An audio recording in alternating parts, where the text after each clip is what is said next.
All right, guys, last week we were introduced to the artist and illustrator and author, because he's all of them, Chris Van Allsburg. And we started looking at some of his remarkable images. Now, here's the tricky part though. These are all done in graphite, in pencil. So the question becomes, how are we able to make clouds like this? How are we able to make feathers or the straw or the wood grain or the rocks look like a tree or soft fluffy clouds, things like that? Well, today, guys, we're going to practice with our pencils. So you're going to need your sketchbook, a pencil, and if you want one, you can also grab a Q-tip because we are going to be doing some smudging today. And sometimes a Q-tip works better than your finger just because it's smaller. So go ahead, grab those items, and let's get this demo started. All right, guys, the first thing we're going to talk about is what's known as a gradient scale. And what we're going to find out here is just how light to how dark we can truly make our pencil go. So you're going to start, and I like to do my gradient scale going down, but you can also do them across. All right, so you're going to start either at your lightest light or your darkest dark. I like to start with my darkest, because that should be me pushing down the hardest that I can without breaking my pencil, and then I slowly ease up on my pressure. So I'm going to start, and I'm going to make a solid area of that. All right, and then I'm going to slowly start lessening my pressure, and you can see the change that's happening, and then some more, and then some more. And then finally, I'm going to go for my lightest light. Okay, so right here I've got one, and I'm actually going to do this in marker, guys, so you can see it a little bit better.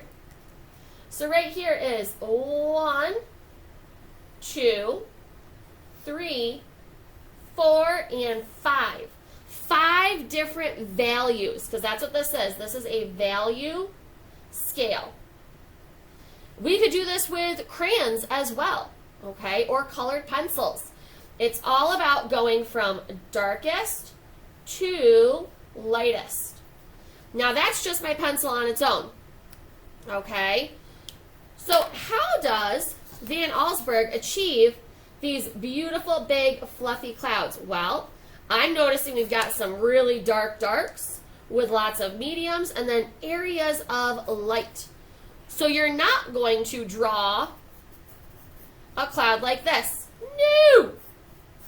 Instead, you're going to start coming in with your pencil here and lightly coloring cloud shapes. And I can make some areas a little bit darker where maybe the sun doesn't touch it as much. And that's what you got to think about, guys, is where is your sun in your picture? Where is your lightest and brightest spots? Where are your clouds thicker? Because that's where they're going to be darker. So if I come through here, and this is a really thick part of my cloud, but then it gets lighter. Now right now it's not looking like so much, right? But I can come back in with my Q-tip or my finger. All right, so if I use my finger, I'm going to smudge. And I'm going to start to rub in those circly spots. But here's the issue with my finger. If I want to make a thinner line, I can't really because my finger is so big. But I can come back in with my eraser and bring out highlights and areas that I want to be lighter, because your eraser is also part of your drawing tools. Now, if we were in school, guys, I would probably introduce you to something called a kneadable eraser. That's pretty much like an eraser that looks like clay, and you can make it go into really fine points and tips and things like that. But since you're not here, you can't just work with your regular pencil.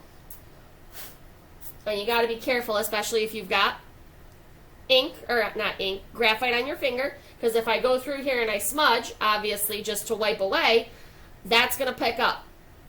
Or I can come in with my Q-tip here, and I can do the same thing. And obviously I'm going to be able to push a little bit harder. And I'm going to be able to come out and make smaller, thinner lines and areas where my color, my pencil, because this is color, and I can make little streaks of clouds if I want to. I can even use what's left on my Q-tip to help build in other areas of clouds in my sky. See that, guys? Already, these are looking more like clouds than that is, okay? So it's really going to be all about playing around. Now, with the wood, for example, okay, think about what wood looks like when it is chopped, all right?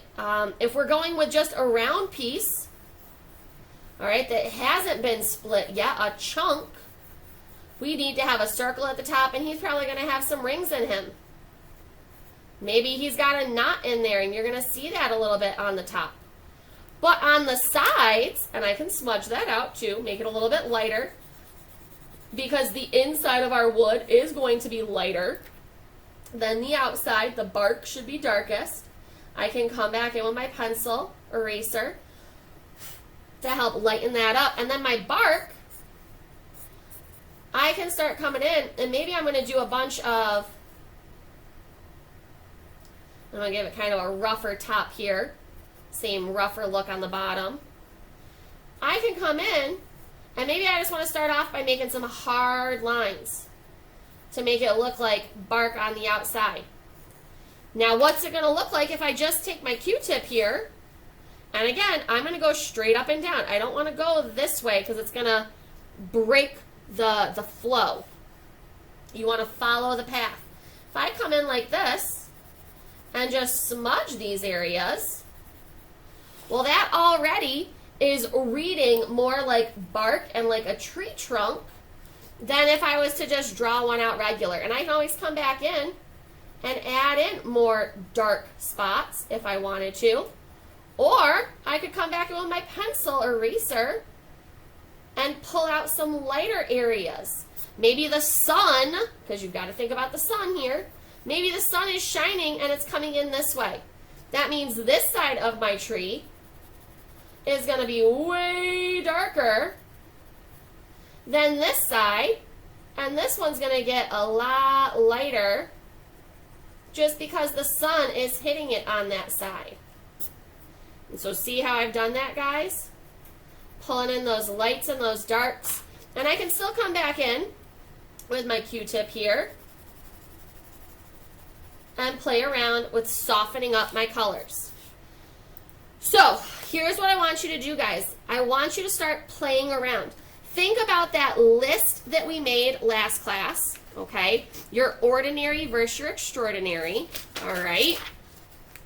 Like Miss Cutting has trees on one of hers. So I also have scissors, okay? How could I make my scissors look kind of shiny like they are? You know, how am I going to achieve that look? What's it going to take for me to make it look like metal and not like pencil, right? Because that's the difference here.